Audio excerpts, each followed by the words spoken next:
Welcome back to our special coverage of the White House Correspondents' Dinner. It is about 8:15 p.m., and that means the dinner is just getting underway. The president should be making his entrance any moment. We'll bring you that live as soon as it happens, but I want to take a moment to talk about a really cool chick, and I can call her a chick because we hung out. We spent some time together in D.C. Cecily Strong. She is the superstar of Saturday Night Live, and she is headlining tonight's White House Correspondents' Dinner. It is a very tough job to get, and an even tougher job to successfully deliver on. I sat down with her to ask her how she's preparing to walk that line, be really funny, but not go too far.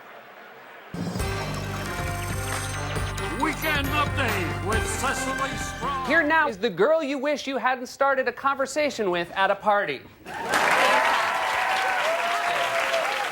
I use the N-word real quick? No!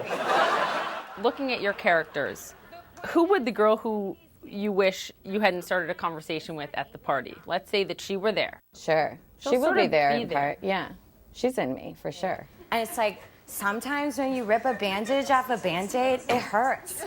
But sometimes it heals. So can I use the N-word real quick? No! So what would she be like at the White House Correspondents' Dinner? Who would she strike a conversation up with?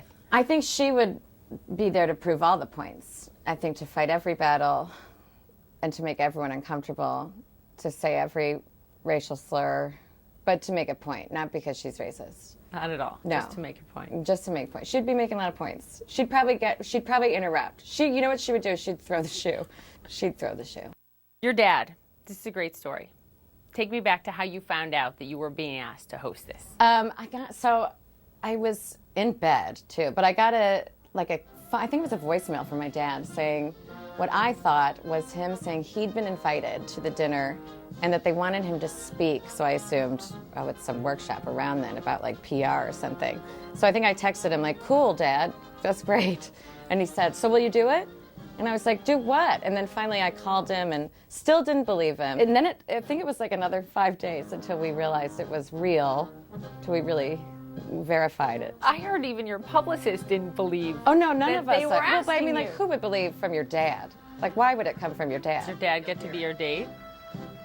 No, he's not my date. Nice try, Dad.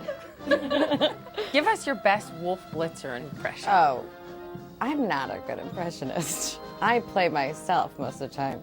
I would need the beard. Can you say hello to Wolf Blitzer? No. Please? Lauren, this is in my writer. I will not speak to Wolf Blitzer. Well, she did. We took her to the Situation Room. That's coming up. But what you're looking at now is live pictures of President Barack Obama just entering the room to that music, as the president does every year. And he'll take a seat, people will relax, and then the official evening will begin. Let's listen in.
And there you have it. Now everyone will take their seat. We're going to keep monitoring this, and as soon as we begin to hear from some of the headliners, including Cecily Strong and the president, of course, we'll bring you that all live. But let me go to you, Laurie. We just heard from Cecily Strong the amazing story of how they called her dad to ask if she would headline the dinner, which is, how great is that? What do people think, what are you seeing on social media, people think of her as the headliner this year? Oh, I think people are excited, and it's so cool just to see the camaraderie, and I'm sure, Dale, you know about this, but it's a lot of comedians are tweeting at her right now saying good luck, kick butt tonight.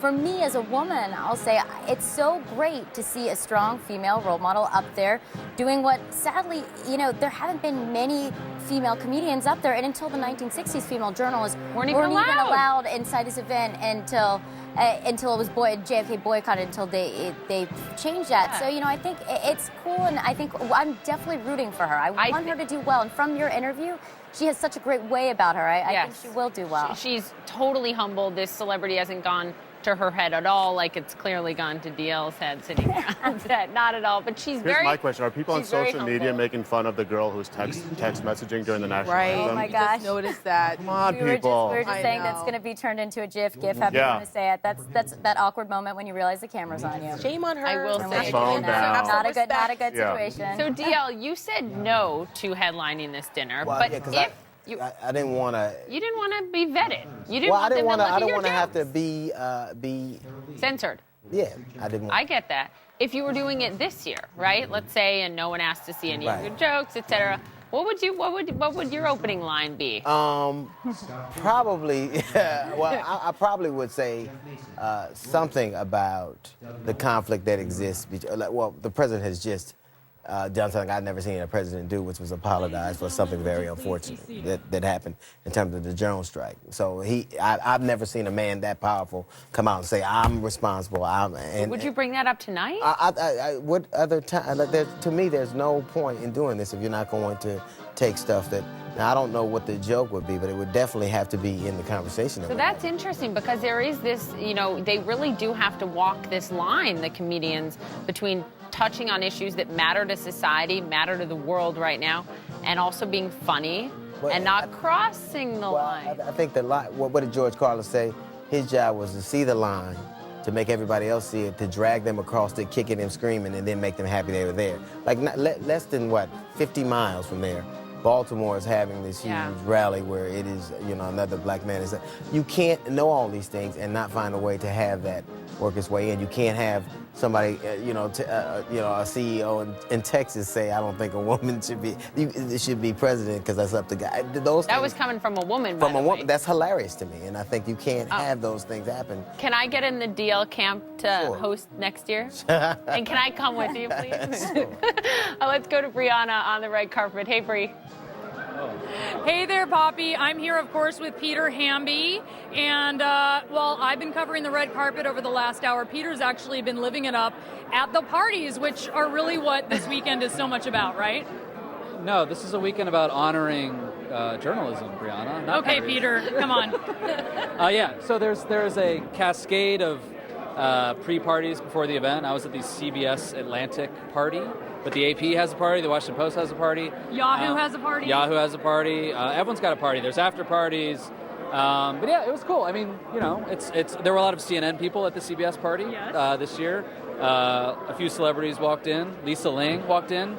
Taya Leone from Madam Secretary and Tim Daly. They were palling around with Bob Schieffer. There's a lot of Washington-themed shows that are so well represented here at this night, isn't there? Yeah, I mean, there's been an explosion in Hollywood of Washington shows over the last 3-4 years. Yeah. Veep. I haven't seen Jonah from Veep yet. I did see him. I saw him, Peter. How tall is he? He's significantly taller than Governor Martin O'Malley, actually. He's kind of like a tall guy. How tall is Martin O'Malley? 6'1", maybe? Did Martin O'Malley just blow you away when you interviewed him? He was pretty interesting. I interviewed his wife as well, which was great. I asked her what kind of president he might make. And let me just say, I think she sort of tipped her hand a little bit. Hey guys. I think he might be running. Hey, Hamby, have you gone to, because Laurie's like my friend who keeps me cool here, sitting next to me. And Laurie's pretty cool. I mean, yes, we all know she's way cooler My mom than is me. definitely paying you guys to say I that. think I had to ask her yesterday how to send a direct message. But outside of that, she was telling me all these tech companies are having all these startups and all these, BuzzFeed and all. They're having all these cool Silicon Valley parties. Do you go to any of those? cool Silicon Valley parties, I dominate those, totally. BuzzFeed actually made a splash here, I think 2 years ago, sort of the belle of the ball a few years ago, kind of doing innovative political coverage. And they've, for the last 2 years, had a big after party and kind of been the, the alternative. Right, we're too cool for this thing. This year, I think they're just having a small dinner. They're not having a party. I think we're seeing big tech companies. Google had a party last night also with The Atlantic. And then last night, actually, I got to MC a party put on by the Mother Nature Network, which is pretty interesting because they've never had a party. You've probably never heard of them, and that's really the whole point of doing it. It's a network of environmentalist journalistic websites, and it's co-founded by Chuck Lavelle, who's one of the Rolling Stones. Yep. So what they did was they had this thing called the White House Correspondents Jam, where they had all of these bands that were staffed by journalists. Some good, some really good, maybe some not so good. But it was, it was a really fun time. Lena Dunham showed up, and but it is important to note, because Peter said this earlier, that the whole point of this. We have a picture, I think, of that last night where Bree Lena looks Dunham smoking. showed up. Yeah, if you're a fan of Girls, you're wicked jealous of me. What's your favorite character on Girls?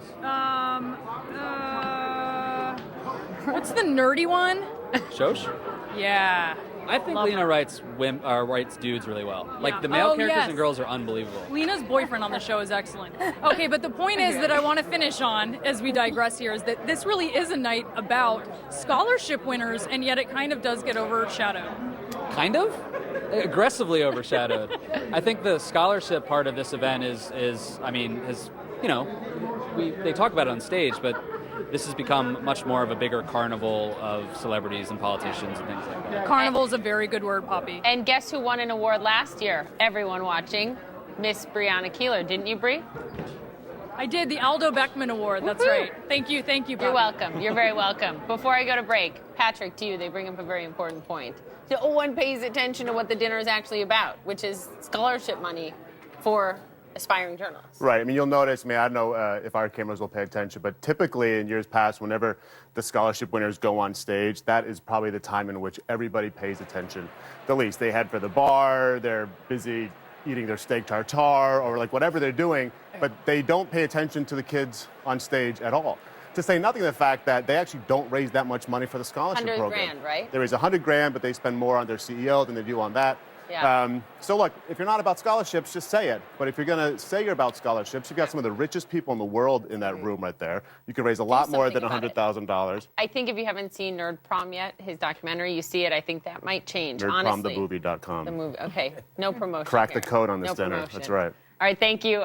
We're going to take a quick break. When we get back, you want to know what it's like to write a joke for the president? Yeah, no pressure there. We're going to ask the guy who did it for 4 years. He was only 27 years old when he got the job as chief speechwriter. You're looking at live pictures of Jon Favreau there. He's going to join us next. First, a Nerd Prom memory from our own Donna Brazil. Well, back in 2006, George Walker Bush was the president of the United States, and the comedian that was moderating or hosting the session was Steve Bridges. And Steve Bridges he looked like George Bush. It's just a bunch of media types. Hollywood liberals, Democrats like Joe Biden. How come I can't have dinner with the 36% of the people who like me? And when I walked up to the stage, this guy winked at me, and I'm like, why is the president winking at me? But it wasn't the president, it was Steve Bridges. He was winking at me. There's got to be a friendly face out there somewhere.